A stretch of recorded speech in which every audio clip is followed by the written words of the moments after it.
সকলকে English grammar লার্নিংয়ে স্বাগতম। আজকে পার্টস অফ স্পিচের একটি গুরুত্বপূর্ণ অংশ নিয়ে আলোচনা করব, সেটি হচ্ছে অ্যাডজেক্টিভ। অ্যাডজেক্টিভ হচ্ছে নাউন এবং প্রোনাউনকে মডিফাই করে।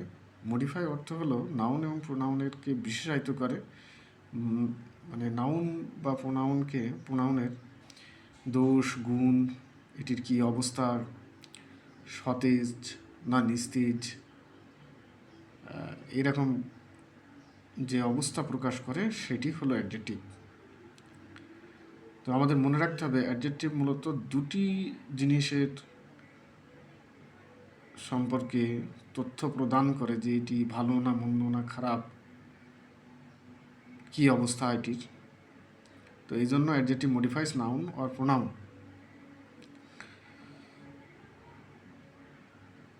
এরপরে আমরা একটি বাক্য দেখতে পাচ্ছি, সেটা হলো শিল্পী ইজ এ গুড স্টুডেন্ট।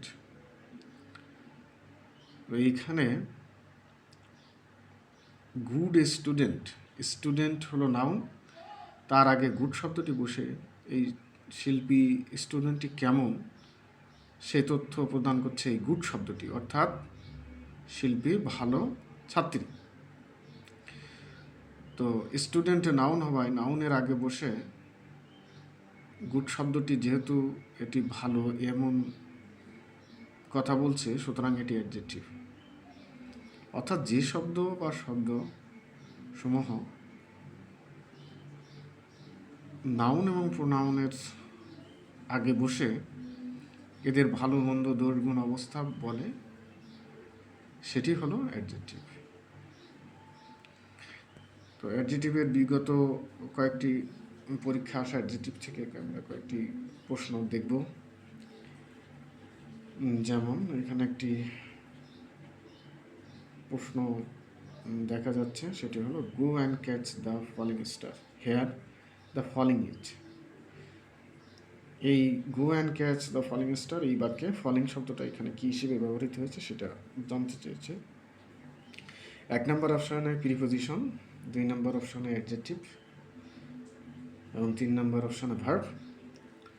তো আমরা কিছুক্ষণ আগে শিখলাম যে শব্দটি নাউন বা প্রোনাউনের আগে বসে ওই নাউন বা প্রোনাউন সম্পর্কে দোষ গুণ অবস্থা, কী অবস্থায় আছে, সতেজ, তাজা, কী অবস্থা প্রকাশ করে, তাহলে অ্যাডজেক্টিভ।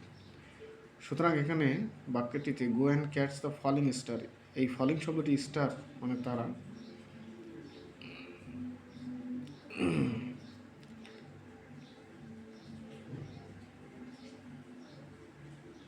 তারাটির দোষ গুণ অবস্থা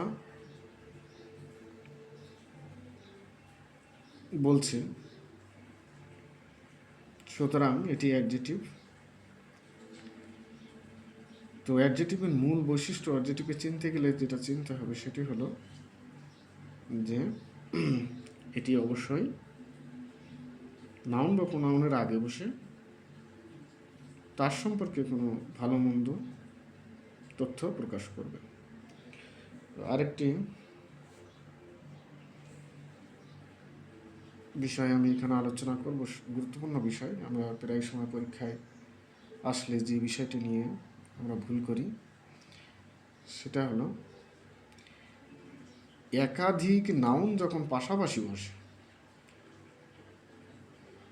তখন শেষের শব্দটি হচ্ছে হেডওয়ার্ড বা নাউন, এবং তার আগের যে শব্দগুলো প্রত্যেকেই অ্যাডজেক্টিভ। যেমন আমার এই পেজ বা চ্যানেলের যে নাম, সেটি দিয়ে আপনাদের একটু বোঝানোর চেষ্টা করি। সেটি হচ্ছে ইংলিশ গ্রামার লার্নিং।